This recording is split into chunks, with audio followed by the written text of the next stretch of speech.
Hello दोस्तों, सरला study zone में आपका स्वागत है। आज हम पढ़ेंगे भक्ति काल 1350 से 1650 तक। काल ज़्यादा इम्पॉर्टेंट नहीं होता है। भक्ति जो है भक्ति भज धातु से बना है और भज का अर्थ होता है भजना, पूजा करना। भक्ति काल को ही हिंदी साहित्य का स्वर्ण युग कहा गया है और इसे कहा है जॉन ग्रियर्सन ने। भक्ति काल को दो भागों में विभाजन किया गया है। पहला है निर्मल भक्ति काव्यधारा और दूसरा है सगुण भक्ति काव्यधारा। निर्गुण का मतलब होता है जैसे हम किसी को अपने मन में उसकी छवि बनाकर उसकी पूजा करना, और सगुण का मतलब होता है जिसे हम किसी को पुरुष के रूप में देखकर उसकी पूजा करना, उसको भगवान मानकर उसकी पूजा करना। निर्गुण भक्ति काव्य में ज्ञान मार्गी, ज्ञानाश्रयी संत काव्य के प्रमुख कवि थे कबीरदास और प्रेम मार्गी, प्रेमाश्रयी सूफी काव्य के प्रमुख कवि थे मलिक मोहम्मद जायसी। और ये राम मार्गी मतलब अयोध्या के राम जो है राम मार्गी को ही रामाश्रयी और कृष्ण मार्गी को कृष्णाश्रयी। और राम मार्गी में है इनके प्रमुख कवि थे तुलसीदास और कृष्ण मार्गी में इनके प्रमुख कवि थे सूरदास। अब हम देखेंगे निर्गुण भक्ति शाखा के पहला जो पार्ट ज्ञानाश्रयी शाखा। प्रमुख कवि कबीरदास और इनका जन्म 1398 काशी में लहर तारा नामक तालाब के किनारे नीमा नामक जुल्हा ने इनका पालन पोषण किया था और इनकी मृत्यु 1520 में हुई थी मगहर में। और इनकी रचना थी बीजक और जो है बीजक कबीर की वाणी का संग्रह। और इनके शिष्य थे धर्मदास द्वारा। और ये 3 भाग थे। 3 भाग जो इम्पोर्टेंट हैं साखी, सबत, रामायणी। और कबीरदास के गुरु जो थे वो रामानंद थे। और कबीर शब्द का अर्थ जो है वो अरबी भाषा में महान या श्रेष्ठ होता है। अब हम आगे देखेंगे कबीर की भाषा साधुकड़ी। कबीर जो है साधु संतों आदि पर ज़्यादा विश्वास करते थे, अन्य भाषाओं पर उतना नहीं जो है वो मान देते थे। श्याम सुंदर दास और पंचमेल खिचड़ी रामचंद्र शुक्ल, इनकी उपाधि मिली थी वाणी का डिक्टेटर कहा जाता था। हजारी प्रसाद द्विवेदी थे।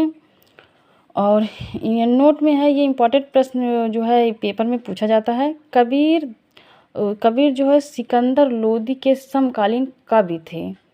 और ज्ञानाश्रयी के अन्य कवि ये कबीर जो है इनकी रचना है बीजक, सबत, रामायणी, साखी आदि। और रैदास को ही रविदास कहा जाता है, इनकी रचना है बानी। दादू दयाल इनकी रचना है अंगवधू। मलूक दास इनकी रचना है रत्न खान, ज्ञानबोध। गुरु नानक इनकी रचनाएं गुरु ग्रंथ साहित्य में संकलित हैं और इसका संकलन करता है अर्जुन देव के द्वारा संकलन किया गया है जो है। अब हम आगे देखेंगे जो है प्रेमाश्रयी सूफी काव्य। प्रमुख कवि थे मलिक मोहम्मद जायसी। प्रेम ही ईश्वर की प्राप्ति का मार्ग है। इनका कहना है कि प्रेम ही ईश्वर को प्राप्त करने का मार्ग है।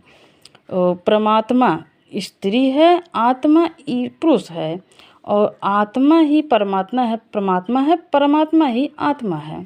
और इनकी जो रचनाएं थी उनकी शैली है मसनबी शैली। इनकी सारी रचनाएं मसनबी शैली में की गई हैं। कवि रचनाएं हंसावली, असाइत, मुल्ला दाऊद इनकी रचनाएं चंदायन, कुतुबन, मृगावती और मंझन, मधुमालती, आसमान, चित्रावली, ईश्वरदास, सत्यकथा, नूर मोहम्मद, इंद्रावती आदि रचनाएं थीं।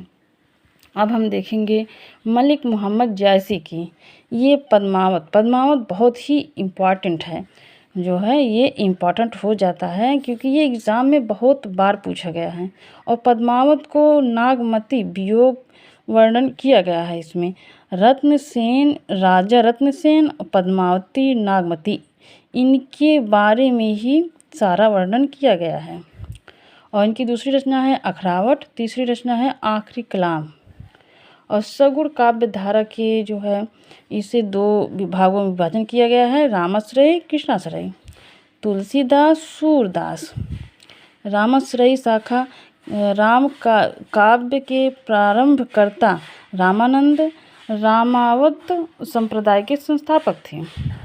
रामानंद के गुरु राघवानंद और रामानंद के शिष्य जो थे वो 12 थे। इनके शिष्य 12 शिष्य थे। इनके 12 शिष्य थे। कबीरदास, रैदास। और रैदास जो थे ये मीराबाई के गुरु थे। मीराबाई के गुरु थे। अब हम आगे देखेंगे कवि और रचनाएं। नाभादास, भक्तमाल। इनकी रचना है भक्तमाल, ये इम्पॉर्टेंट हो जाता है। तुलसीदास, रामचरितमानस, जानकी मंगल, पार्वती मंगल, बरैवा रामायण। ये जो है अवधि, इनकी भाषा अवधि है। विनय पत्रिका, कवितावली, गीतावली, दोहावली, ये जो है ये की गई है ब्रज भाषा में। रामचरितमानस। अब ये रामचरितमानस जो तुलसीदास की रचना है इसके 7 कांड हैं। कांड वो वाला कांड नहीं, ये कांड मतलब होता है भाग, 7 भाग हैं। बाल कांड सबसे बड़ा, अयोध्या कांड जो है ये अरण्य, किष्किंधा कांड, सुंदर कांड, लंका कांड और उत्तर कांड। रामचरितमानस का हृदय स्थल ये अयोध्या कांड में ही सारा जो है वर्णन किया गया है। उसी में वियोग, उसी में करुण रस, सब उसी में तुलसीदास ने खूब भर भर के वर्णन किया गया है। और सबसे छोटा जो कांड है वो है किष्किंधा कांड जो है। अब आगे देखेंगे हम कृष्णाश्रयी शाखा। ये प्रवर्तक वल्लभाचार्य हैं। सर्वोत्कृष्ट कवि सूरदास हैं। और ये सूरदास की जो इसने रचना की थी अष्टछाप, इनको सूरदास को कहा जाता था अष्टछाप का जहाज। अष्टछाप 1565 ईस्वी में। और वल्लभाचार्य के जो पुत्र थे ये गोस्वामी विट्ठलनाथ थे। इनके संस्थापक भी थे और उस गोस्वामी ये जो है वल्लभाचार्य के पुत्र थे। अष्टछाप के कवि जो थे वो थे कुंभन दास, सूरदास और परमानंद दास, कृष्णदास और गोविंद स्वामी और छीत स्वामी, चतुर्भुज दास, नंद दास। ये 4 रचनाएं विट्ठलनाथ की है और ये वल्लभाचार्य इनके पिता की 4 रचनाएं हैं। अब हम देखेंगे कवि रचनाएं। सूरदास, सूरसागर, ब्रज, सूरसरावली, साहित्य लहरी, ये इनकी प्रमुख रचनाएं हैं सूरदास की। और नंददास जो थे ये रस पंचाध्यायी इनकी रचनाएं हैं। मीराबाई की पदावली, गीत गोविंद, नरसी जी का मायरा, ये जो है मीराबाई की रचनाएं हैं।